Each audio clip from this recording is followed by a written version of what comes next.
this broad land of ours, a bit of war is being fought against tuberculosis. Able warriors armed with modern weapons are on the firing line. How goes the battle? Come with me on a journey and let's see what is being done.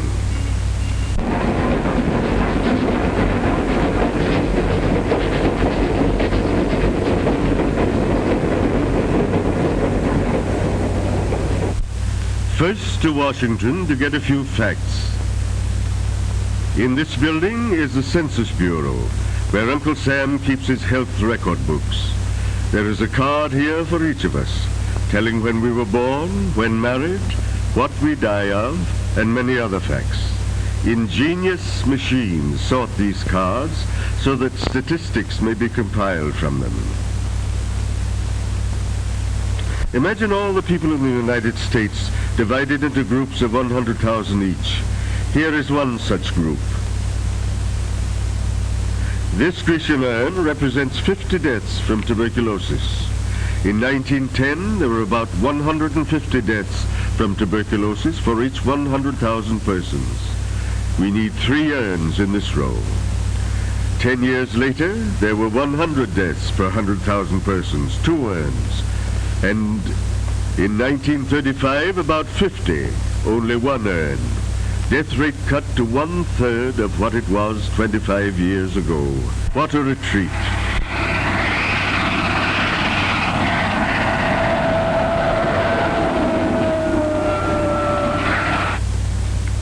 Next, we visit New York City, where so much of the nation's business is transacted. In New York, the headquarters of the National Tuberculosis Association. Its network of state, county, and city associations covers the country, including our territories and possessions. The whole enterprise is financed by the sale of tuberculosis Christmas seals, which you buy each year. Renowned artists create a new design for the seal each year. Here is Rockwell Kent at work on one. The local tuberculosis associations send them out to you and me. In some places, the scouts or other organizations lend a hand. Every seal carries a message of hope and cheer. With the money, these associations keep up the fight through education of the people by the printed word, pamphlets, posters, the newspaper, exhibits, radio. Education of the people, and through them of the state, is the first and greatest need in the prevention of tuberculosis. These were the words of Edward Livingston Trudeau, our first president, when in 1905 he charted the course of the National Tuberculosis Association. Let's go next to Saranac Lake and the beautiful Adirondacks, which Dr. Trudeau loves so well.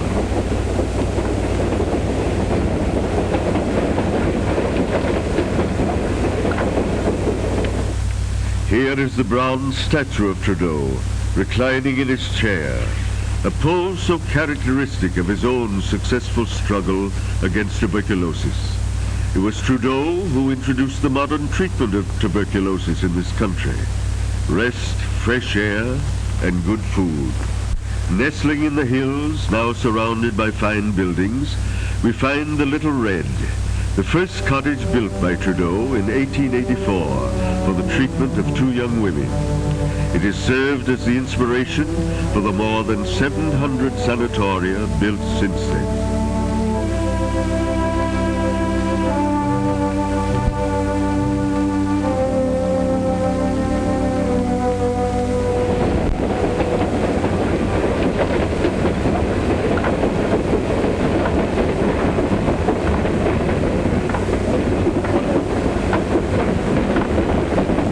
Look at one of these sanatoria, or tuberculosis hospitals as they are called today. Real hospitals for the tuberculous, and not merely resting places. Here we are in a large southern sanatorium. This one has beds for 500 patients. Altogether, there are now 90,000 such beds available. Rest and more rest, as Trudeau discovered when he himself took the cure as a young doctor. Yes, and good food. Nowadays, doctors don't stuff patients with more milk and eggs than they can digest. Just good, well-balanced meals, enough to gain weight on.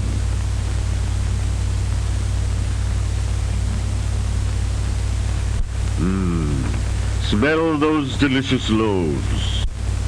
New ways of resting the lung have been developed. This patient is getting pneumothorax treatment. Air is let into the chest cavity, and that rests the lung so that it can heal. When the diseased lung is fully healed, it is allowed to expand again. A lifesaver for many. Each patient is helped to find his place in the workaday world when he leaves the sanatorium. Here's a class in typewriting. In this sanatorium, as in many others, children of tuberculous parents who cannot be properly protected otherwise are cared for in a special department of the sanatorium.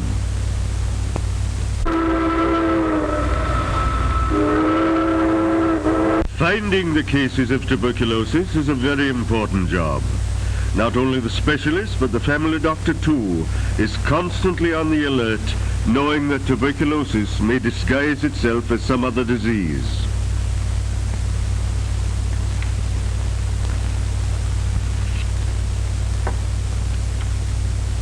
Doctors in the villages and country districts too keep in mind the dangers of unsuspected disease. Even when patients do not complain of the common symptoms such as cough, tiredness, loss of weight, or indigestion, the alert doctor thinks of tuberculosis. Clinics for the diagnosis of tuberculosis now exist in every enterprising community.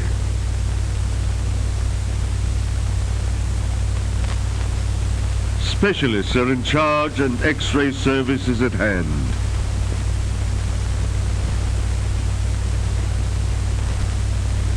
Public health nurses teach the families of those who have tuberculosis. They see that the doctor's orders are faithfully carried out. They urge all members of the family to be examined, for tuberculosis, though not inherited, runs in families.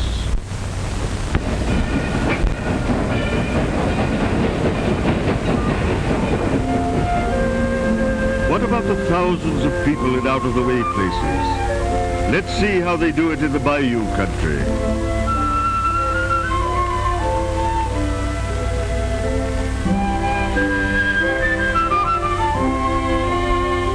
Work in the cane fields under the hot sun is picturesque, but mighty hard labor.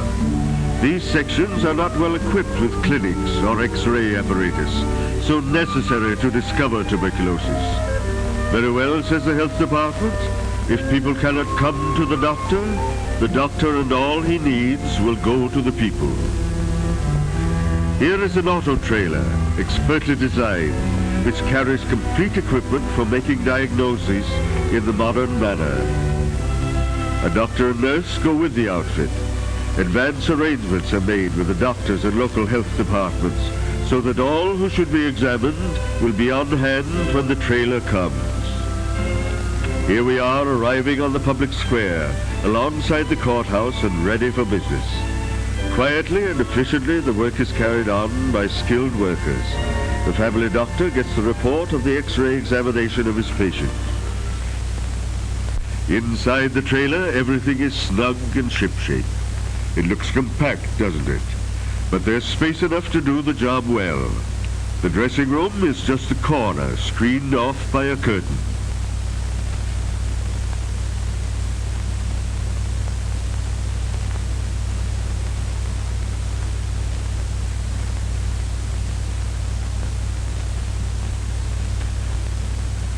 The X-ray apparatus is one of the latest models, for a poor X-ray picture may be worse than none.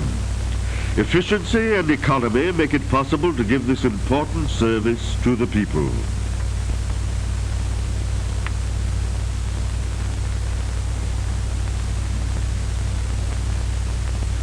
Snap all over. The plate is removed, later to be developed in the dark room, and in a moment the next patient will go through the same steps. Inside the courthouse or sometimes a school or church, the doctor makes the rest of the examination, gets the history of the patient, and consults with the local doctor about the patient. Then on their way again to the next town, up and down throughout the state. This showed you but one of several such diagnostic auto trailers now being used in rural areas.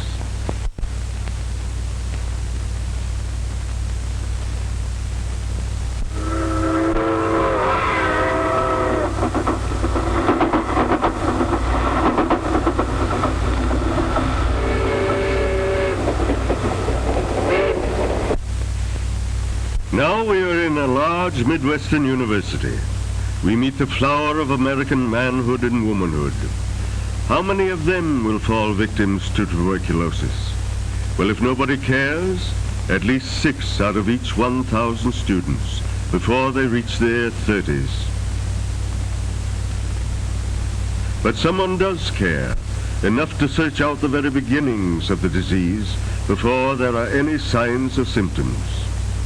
All students are given this simple tuberculin test to show whether tuberculosis germs have entered the body. All who have tuberculosis germs in their bodies are X-rayed, 1 out of 4 in this university.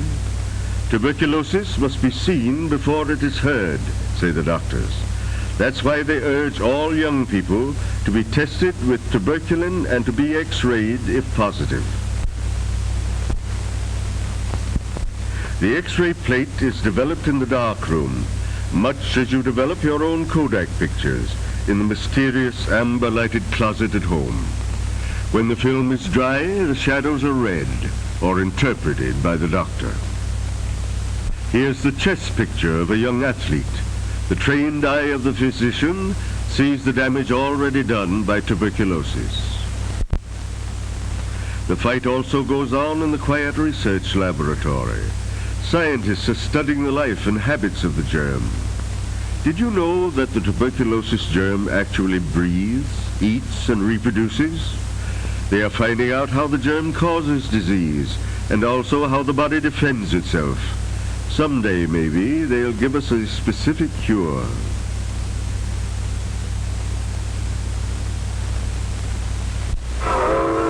But don't exult yet. There is another side to this optimistic picture. The death rate has gone down, true, but 70,000 tuberculosis victims still march to their graves each year, and many more are disabled. Most of them are young people, in that period of life when it is most productive and sweet. Eager students, young parents, wage earners on the upgrade of life. Not an old man's disease, this, but a bitter foe of youth. Here they are, the young people we're concerned about. Out of each 100,000 in the age group 15 to 45, 66 died last year. There's another sore spot on the optimistic picture. Certain racial groups, such as Negroes, Mexicans, and Indians, suffer heavy losses from tuberculosis. The death rate among Negroes is 3 times as high as among whites, not only in the Southland, but also in the northern industrial centers. Poverty, bad housing, and a depressed scale of living seem to be largely responsible. Living cheaply really means living expensively. How would you like to try to keep warm this way? Buying your firewood at the curb, 16 sticks for 5 cents, and when that is gone, perhaps on some cold night, having to pinch pennies for food is another hardship. Rabbits, 2 for a quarter.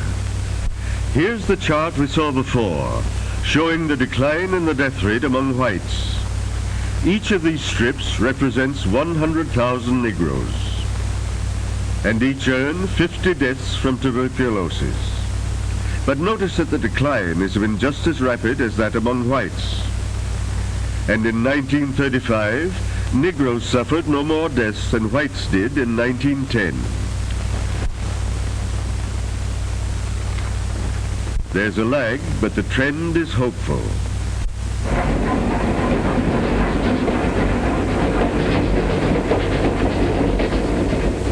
Another problem, industrial workers. Did you know that tuberculosis is the particular enemy of the working classes, the men and women on whom rests the prosperity and welfare of this nation? In this chart, each group represents 10,000 men with a job. Here are the professional men, here are the white-collar workers, the farmers and foresters, here the skilled workers, and finally, the unskilled workers. Each urn represents one death from tuberculosis among these workers. Professional men, not many deaths among them. Clerks, about 3 times as many. Agricultural workers seem to fare pretty well. Skilled workers, a little more than clerks. And unskilled workers, here's our problem. Look at the urns. 17 out of each 10,000 die of tuberculosis each year. This time we go west. Arizona, New Mexico, Colorado, and California. For here there is still another problem. Years ago it got noised about that climate was the magic cure. That error is still believed by many. But out here in the Southwest, there are, nobody knows, but perhaps 5,000 persons who have tuberculosis, roaming aimlessly about looking for help. Some of them come alone, spend their last dollar for railroad fare and cheap lodging, look in vain for a job, and die. Others bundle up the whole family in the old car and start out blindly, just hoping to make a new start. They seldom find work, eke out a miserable existence, and when the last drop of gasoline gives out, they become a burden on some hard-pressed community. Little can be done for them, for they have lost their settlement rights. They don't stay long enough in one place to win the rights of a resident. The children suffer neglect and are constantly exposed to the danger of getting tuberculosis from the sick parents. They become shrouded in gloom and despair. Whatever becomes of them, no one seems to know precisely. Though some excellent studies of this situation are now underway. This problem is our business, not only because we are our brother's keeper, but also because every such sick wanderer carries the seeds of tuberculosis along the countryside. The wandering consumptive is, of course, only part of the larger problem of migration, which social organizations and government departments are trying hard to solve.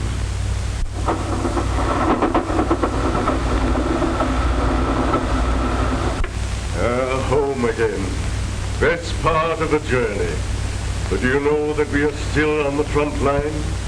For tuberculosis threatens every doorstep. Rich, poor, and medium class. And no home is safe until every home is safe.